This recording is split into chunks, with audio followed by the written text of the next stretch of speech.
Trinity Teens as we continue through the book of John. So we're in chapter 8 in today's segment. And if you follow the instructions at the beginning, you read verses 1 through 11 of chapter 8. So hopefully you took the time to do that. And we'll jump right in here in a moment. This account of Jesus and this immoral woman who the Pharisees try to use to trap Jesus. I want you to think about this as we start, and maybe have this in the back of your mind. The fact that God always has an answer. God always has an answer.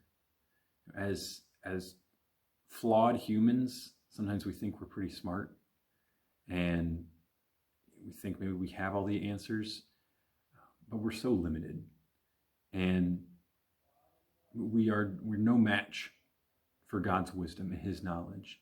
But more than that, not only does God have all the answers that he shows in this passage, but this account, it showcases God's his omniscience, but his wisdom and his love and his grace. And it's all wrapped up in this passage that we'll look at today.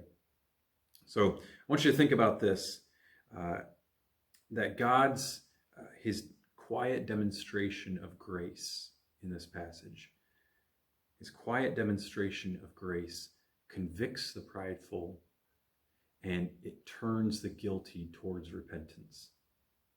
So let's dive right in. Hopefully you took some time to pray and ask the Lord to use this passage in your heart today, whenever you're watching this. So the first part that I want to look at, we'll just kind of walk through the passage verse by verse. But really the first thing that we see here is this plot of the Pharisees, the Pharisees' plot. Okay, and that'll take us down really through verse 6. So if you remember, chapter 7 was all in the context of the Feast of the Tabernacles. And it's maybe a little bit unclear exactly how much time is in between the end of chapter 7 and the beginning of chapter 8. It could just be that it's the very next day after the Feast of Tabernacles is over. Okay, but it does say that Jesus had left Jerusalem. He went unto the Mount of Olives, and then he comes back early in the morning. He came again into the temple, and all the people came unto him, and he sat down and taught them. Okay, so Jesus, early in the morning, he's teaching in the temple. That's the first thing to note here, is that there's a large crowd of people. So here again, however long after the Feast of Tabernacles is or was, all these people have heard that Jesus is back in the temple and he's teaching again. And so all these people have flocked to hear this astounding teacher who at the Feast of Tabernacles caused such a stir with his teaching. And really everywhere Jesus goes, he arrests people's attention with his teaching. And that's what the Pharisees have not been appreciative of, to put it lightly. This is what has been stirring up the Pharisees, is Jesus' teaching. Okay, so that's an important thing to note, is that there's a lot of people who have probably packed into the temple, and Jesus is in the middle where everybody can hear him, and people are hanging on every word that Jesus is teaching. All right. Now, there's this, if you notice in verse 3, there's this purposeful commotion. Okay. And the scribes and the Pharisees, they do this on purpose, okay? It says, and the scribes and Pharisees brought unto him a woman taken in adultery. So one thing to note here is it says the scribes and the Pharisees. Now that could just be, because that's often the way it's put, the scribes and the Pharisees are often just put together. It could be that as Jesus, or as the Pharisees are wanting to trap Jesus, and they're going to use this aspect of the law, and rightfully so, that they want the scribes with them in order to have the experts on the law there with them as they confront and try and trap Jesus. So there's the scribes and the Pharisees, there's Jesus who's there, there's the crowd of people, and it says the scribes and Pharisees brought unto him an immoral woman, a woman taken in adultery. Okay, and it says, and they had set her in the midst. Okay, so they do this on purpose. They want to set up this trap for Jesus in front of the crowd. They want the people to be there. The more people that see this, the better. Okay? So their whole plan here is to discredit Jesus, and they want everyone to see that. And so they have this trap for Jesus that John explains to us and gives some extra commentary on. So verse 4, they said unto him, Master, this woman was taken in adultery in the very act. Okay? Now here's the first thing to note, is that John calls her a woman taken in adultery. The Pharisees call her a woman taken in adultery, an immoral woman, and no one disputes it. Jesus does not dispute it. This woman, here's the first thing to note, is that this woman is clearly guilty. She's clearly guilty. And the next thing to note here is that there's the reality of the law of Moses, of Mosaic law, in that this woman is clearly guilty and clearly worthy of death by Mosaic law. Okay? Now there's a little bit of subtlety here, and you've probably heard this picked up on before, but they say that she was taken in the very act of adultery, but under Mosaic law, and you could find this in Deuteronomy, in the book of Numbers, if this woman was going to be executed, the man who was involved would have to be executed as well. Where's the man in this situation? Why have the Pharisees only brought this woman? And I think they did it. They did that on purpose. We don't know all the details and how they caught her. All the things that could go into that. But this is very clearly set up as a trap for Jesus. And so I think part of that is that maybe if they had caught the man as well, they let him go, or maybe they know him. How we could do a lot of speculating. But they only bring the woman, where according to Mosaic law, they need to execute both people involved. So they kind of have that a little bit of subtlety involved there. Okay. Now they say to him, this woman was taken in adultery in the very act. It says, now Moses in the law commanded us that such should be stoned. But what sayest thou? So they have this supposed hard answer for Jesus.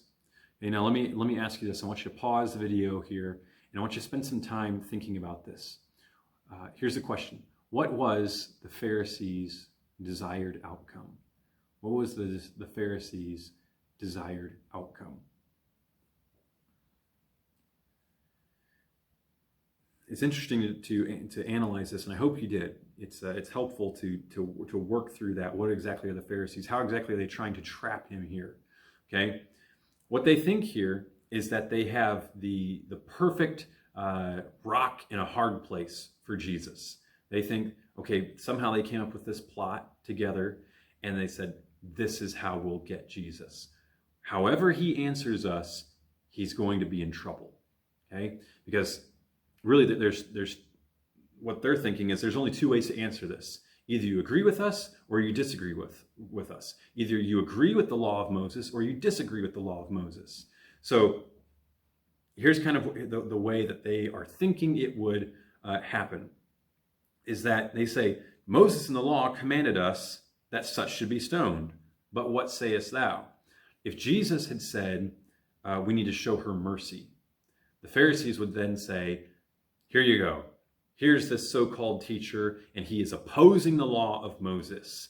He is no true prophet. He's no rabbi. And they then have opportunity to discredit Jesus. They'd be able to say that he's a false teacher because he opposes Mosaic law.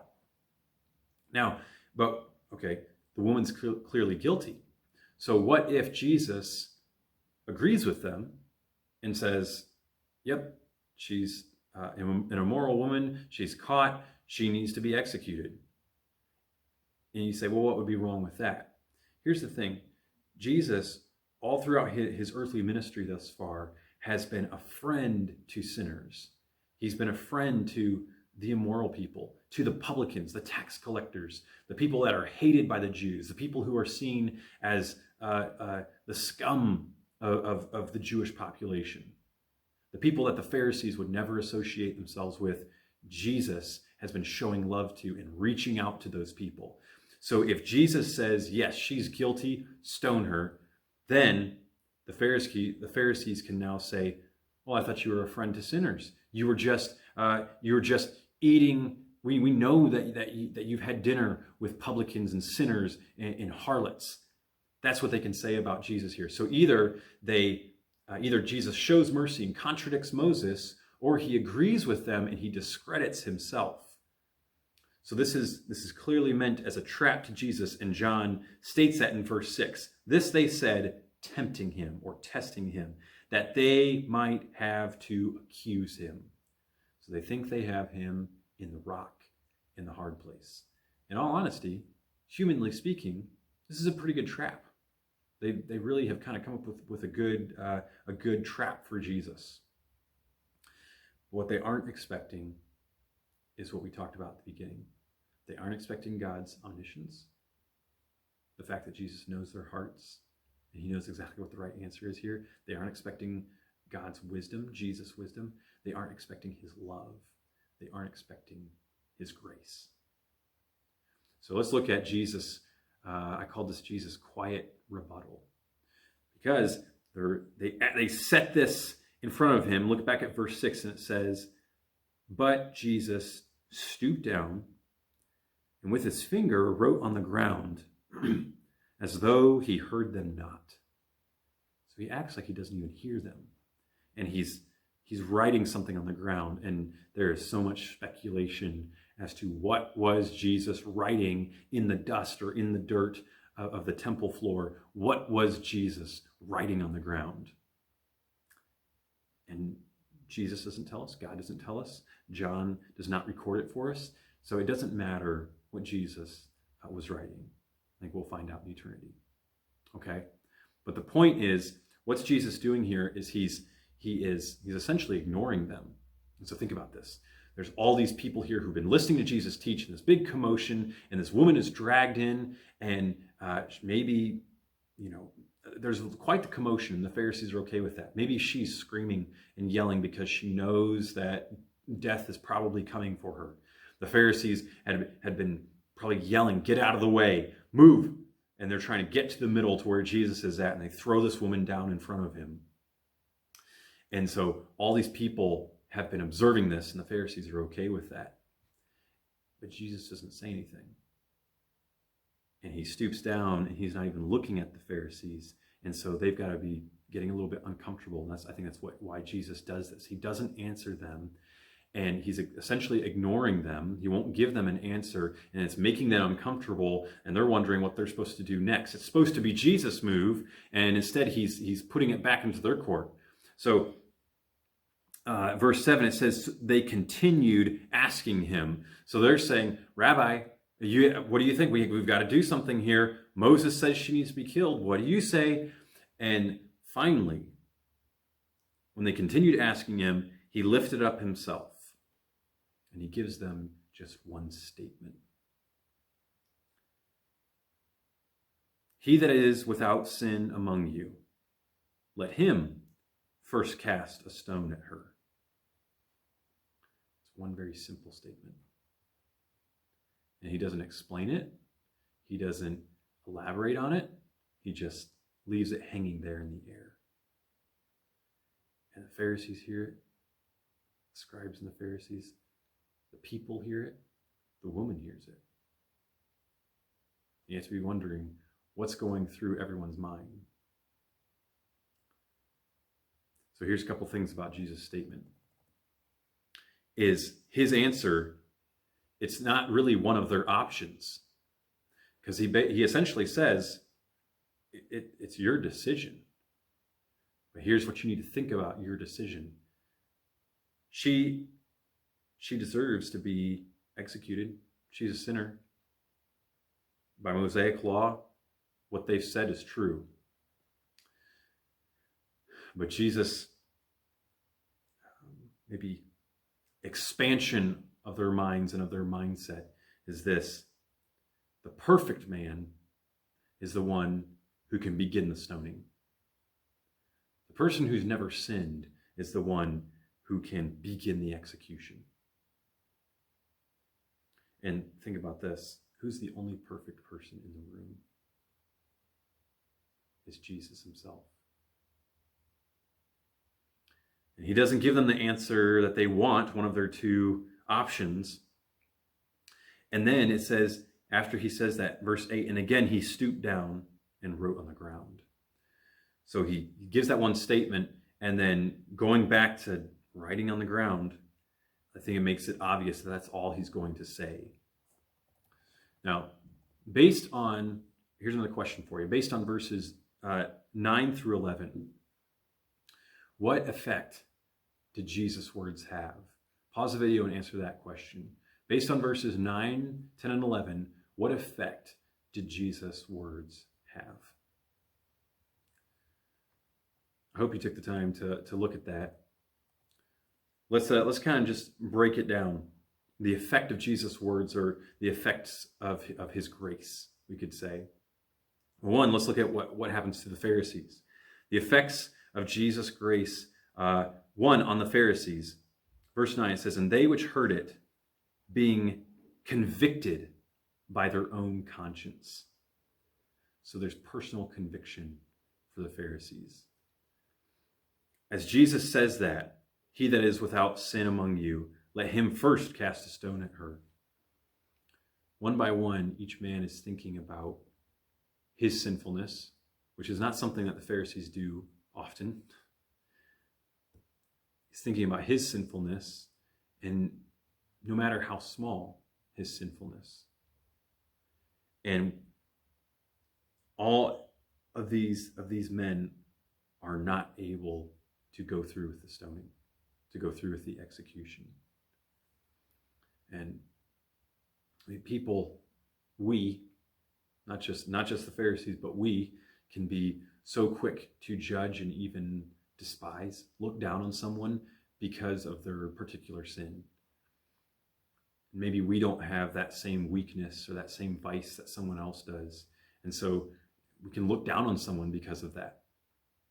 And think about this, that the Pharisees were so bent on catching Jesus and trapping him and reestablishing their religious authority that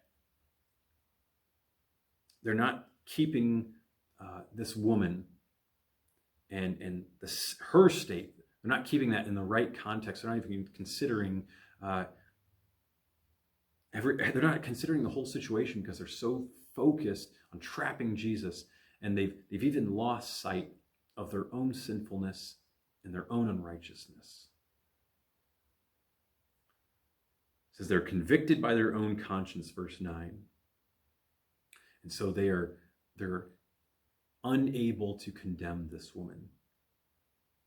It says they went out one by one, beginning at the eldest and even unto the last. And Jesus was left alone, and the woman standing in the midst. It's not really clear whether the crowd had started to scatter or if the crowd has just been stuck there in place. And as the Pharisees begin to leave, the crowd is all standing there. But there's almost kind of like whether the crowd is still there or not, it's just about Jesus and this woman. So there's the effects of Jesus' grace on the Pharisees and the conviction that it brings to their pride. But then the effects of Jesus' grace on this woman. Let's talk about this for a moment. Verse 10, let's look at Jesus' questions. When Jesus had lifted up himself and saw no one but the woman, he said unto her, Woman, where are those thine accusers? Hath no man condemned thee? Now remember, Jesus is not surprised by any of this. He knows who's walked out, and also he knows the answer to the questions that he just asked her. So as usual, whenever Jesus asks a question, it's always for the benefit of the hearer. It's for the benefit of the person he's asking, okay? Because he wants her to answer this question for herself. So he asks her, Where are your accusers? Has anyone condemned you? And she answered, No man, Lord. So what did Jesus' questions do? It made her realize that she's not going to be punished for her sin.